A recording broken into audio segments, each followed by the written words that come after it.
Since finishing my full-time employed career, I've had the opportunity to take some time to reinvest in my skill set, and I have recently qualified as an NLP practitioner and a kinetic shift and Reiki practitioner, two things that I'm delighted to have done and to add to the whole toolkit and technique box that I have for helping people in my coaching career.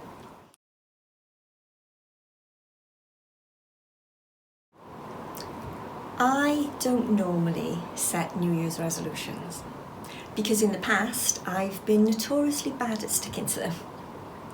And I don't feel so bad because I've read recently that 80% of people that set New Year's resolutions actually fail by mid-February to follow them through. This year is going to be a different year for me though. I have learned a new approach and I've understood finally why I've never stuck to New Year's resolutions.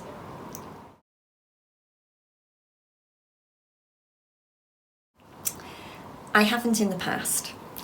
I haven't found it easy at all to stick to intentions, and I've always wondered why that is, because I'm quite a disciplined soul. If I set my mind to something, I usually achieve it.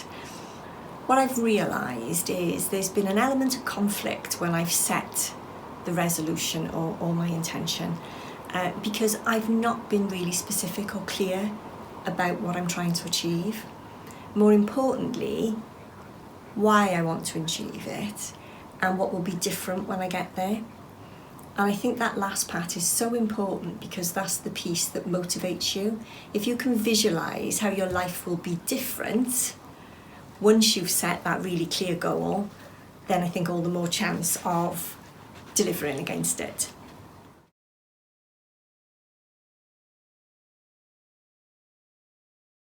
Yeah, some really helpful tips, I hope, things that definitely are going to keep me on track this year. So I've already mentioned, be specific about the goal that you are writing. Make it inspiring so that it motivates you. Make sure that you set small milestones. Nothing too big. Let's not go from zero to hero, because otherwise what you experience is that feeling of overwhelm, and then actually it's just too hard, so we're more likely to give up. So some small goals. And the important thing about that too is that you can then note down your progress and your success and be really proud of yourself. And I think that's really inspirational for you to keep you motivated. Really important thing is building new habits. So we can have the most amazing goal, but actually if we continue to think the way that we've always thought, then we're going to get the same things. So we really need to think about how we change our approach to thinking to build new habits. Get rid of that nagging voice that's in our mind, because actually all that does is keep you in a comfort zone and stops you from growing, and ultimately that's what a resolution's about, isn't it? Is trying to grow and to be different.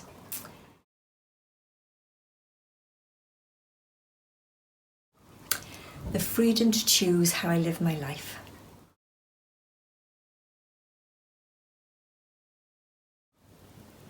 This seems harsh, but I mean it with love. Stop making excuses and get the support you need to be the person you want to be.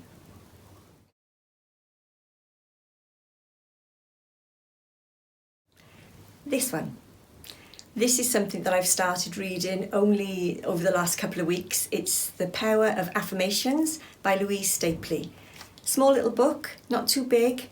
It's been great for me to sort of really focus on what it is that I need to do and to keep me on track.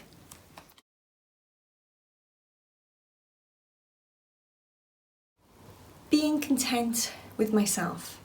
I've come to realise over the years of trying to be a better version of myself is that you often look outside of yourself for that happiness, but the reality is you need to be happy within before you can experience happiness with everything else.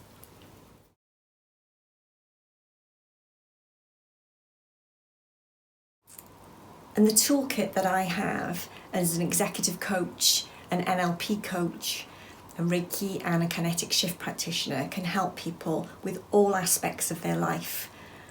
And it's such a joy to be able to develop relationships with people, to move them forward and to achieve success.